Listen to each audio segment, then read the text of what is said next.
Bonjour à toutes et à tous, bienvenue à Paris, ville des Jeux Olympiques de 2024. Bienvenue à la rencontre internationale du Collectif pour les chevaux. Bienvenue et merci d'être ici à Paris ou en live stream. Le Collectif pour les chevaux a organisé une rencontre chaque année depuis sa création en juillet 2020. Cette année, nous avons organisé 2 rencontres, dont l'une a eu lieu il y a un mois et était dédiée exclusivement aux enseignants d'équitation français. L'éducation est essentielle pour avancer vers un avenir sans hyperflexion. L'amélioration de l'éducation est essentielle, mais elle ne protège pas les chevaux sur les paddocks de détente aujourd'hui. C'est pour eux que nous avons organisé la rencontre internationale de ce week-end. L'objectif de cette réunion est de travailler ensemble pour trouver un plan d'action afin de mieux protéger les chevaux contre l'utilisation de l'hyperflexion dans les paddocks de détente et en particulier dans les compétitions de dressage de haut niveau. L'hyperflexion est un vaste sujet. 2 jours ne suffiront pas pour tout aborder. Les discussions partiront inévitablement dans tous les sens. Je vais essayer d'orienter les discussions vers l'objectif de la réunion. Nous ne perdrons pas de temps avec ces arguments, entendus très souvent lors de discussions avec des personnes utilisant l'hyperflexion. Un problème majeur est de savoir de quoi on parle quand on parle d'hyperflexion. Nous commençons donc la réunion par la définition de l'hyperflexion telle qu'elle est donnée par le collectif et les études scientifiques.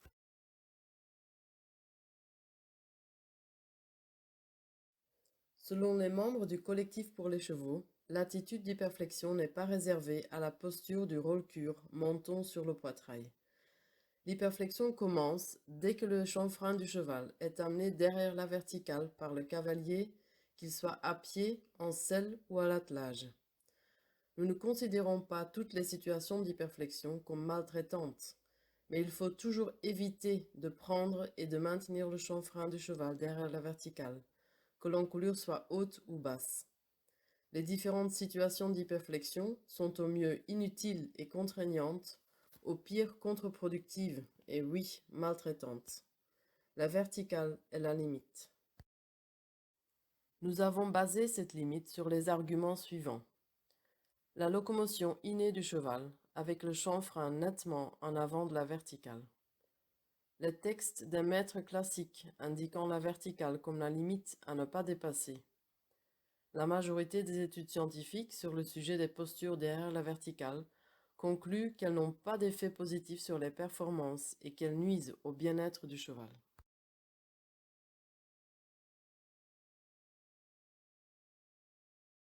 La posture dite Low Deep and Round, LDR, est la forme d'hyperflexion la plus répandue, car beaucoup la croient inoffensive et même indispensable à l'entraînement des chevaux. Voici une liste rapide et non exhaustive de ce que plusieurs études scientifiques ont révélé sur la nocivité du LDR, raison pour laquelle le collectif pour les chevaux n'accepte en aucun cas son utilisation. Un cheval ne devrait jamais être tenu dans cette position, car le LDR nuit à la vision frontale, il entrave la respiration, il exerce une pression inutile sur les vertèbres et sur les ligaments nucaux et supraspinaux, bloquant le dos. Il impose un effort important et totalement inutile et contre-productif pour maintenir la tête aussi loin derrière la verticale. Il provoque un désalignement des vertèbres, il met une pression anormale sur l'articulation temporomandibulaire, modifie l'angle d'action du mors et apprend au cheval à rester derrière le mors. Il abaisse la base de l'encolure et met à rude épreuve la jonction entre C7 et T1. Il met les chevaux dans un état d'impuissance apprise puisqu'ils sont piégés dans cette posture.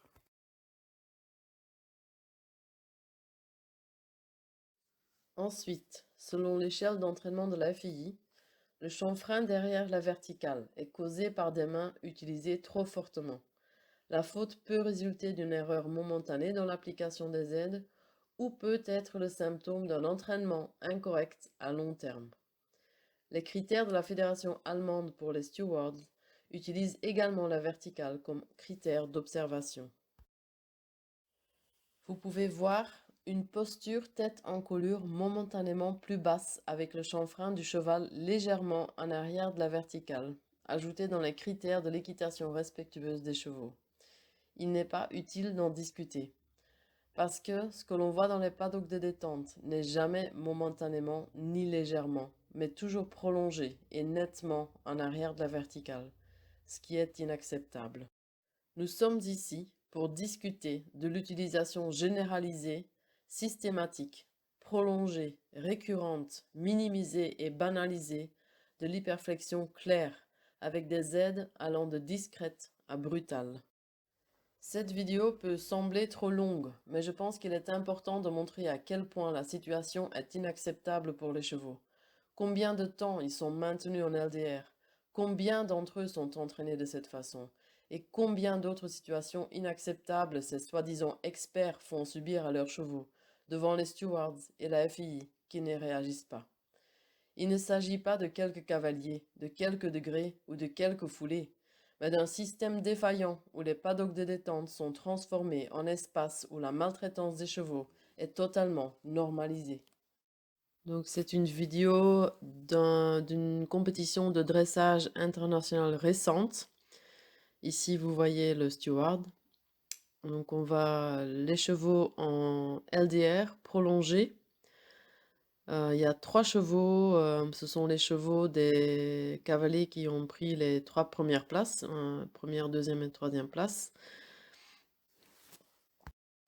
Les cavaliers qu'on voit utiliser le LDR de façon prolongée, excessif, méthodique, on ne verra jamais leurs chevaux faire une extension d'encolure correcte. Au contraire, on va souvent les voir finalement en LDR excessif, voire en roll-cure. Donc là, on voit un autre cavalier qui a pris une des 3 premières places dans la même épreuve. Donc dans la même détente. Et elle utilise également le LDR de façon prolongée. Puis on la voit également en LDR excessif, comme c'est presque toujours le cas quand ils utilisent le LDR prolongé.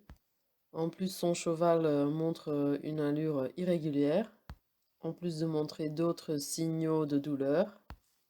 Et là non plus, les stewards n'interviennent pas.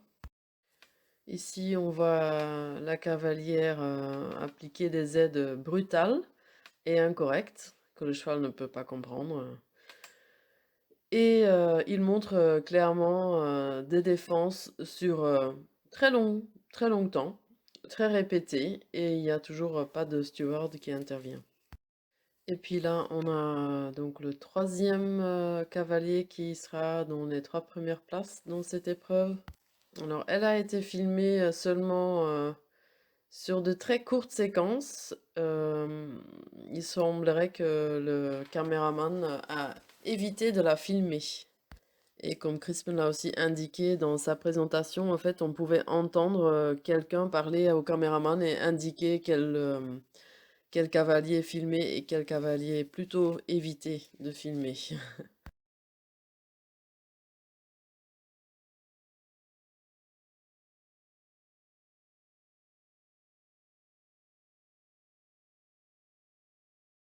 Et donc inutile de préciser que là non plus, il n'y a pas eu d'intervention de la part des stewards, même pas quand ceci arrivait. Et le steward est toujours juste à quelques mètres de ce cheval. Donc là, c'est un autre cavalier, une autre épreuve, mais pendant le même week-end, donc dans le même paddock de détente. Et voilà à quoi ressemble du roll-cure. Et donc les critères de la fédération allemande vont donner une description de cette situation sans nommer le roll-cure ni utiliser le mot hyperflexion.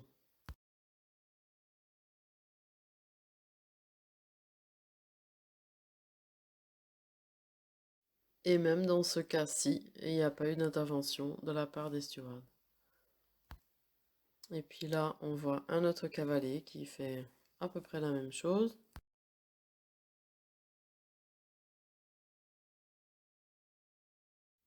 Et encore une autre, toujours dans la même épreuve.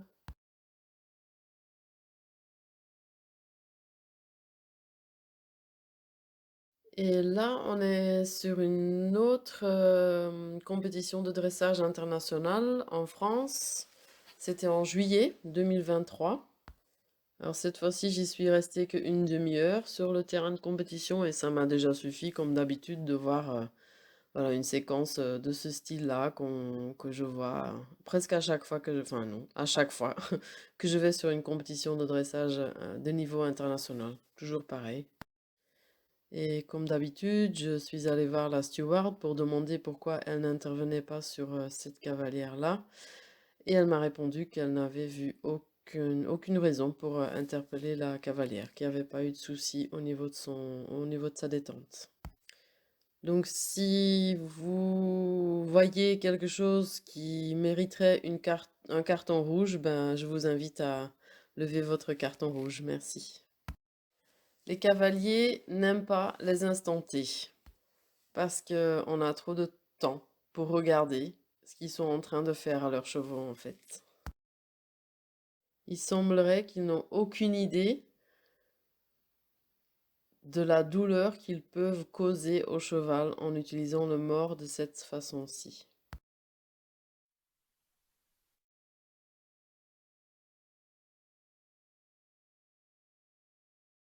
Le collectif pour les chevaux dédie cette rencontre à Maître Nathalie Moulinas, qui s'est battue toute sa vie pour les chevaux et les humains.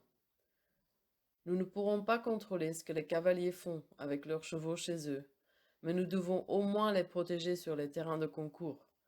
Les stewards doivent faire respecter les règles, strictement, immédiatement et sans excuse. Et les juges en C doivent sonner la cloche bien avant que ce genre de situation ne se produise. Qui protégez-vous en laissant ces cavaliers faire ça? Il est grand temps d'arrêter de suivre aveuglément l'argent et de commencer à écouter des gens comme Gert Huisman, Julie Taylor, Karel de Lange et tant d'autres qui demandent depuis des années qu'on mette fin à cette maltraitance flagrante des chevaux. Lorsque nous voyons cela, nous savons à quoi ressemblait la détente et nous savons à quoi ressemble l'entraînement à la maison. Ces cavaliers ne devraient pas être récompensés, ils devraient être éliminés. Ils ne devraient même pas être autorisés sur un terrain de concours. Ils ne devraient même pas être autorisés à s'approcher des chevaux.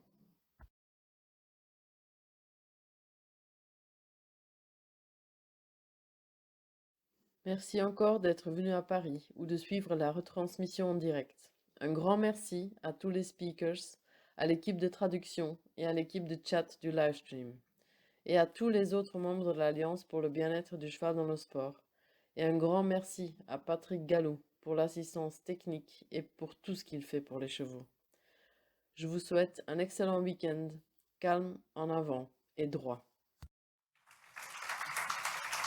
Merci.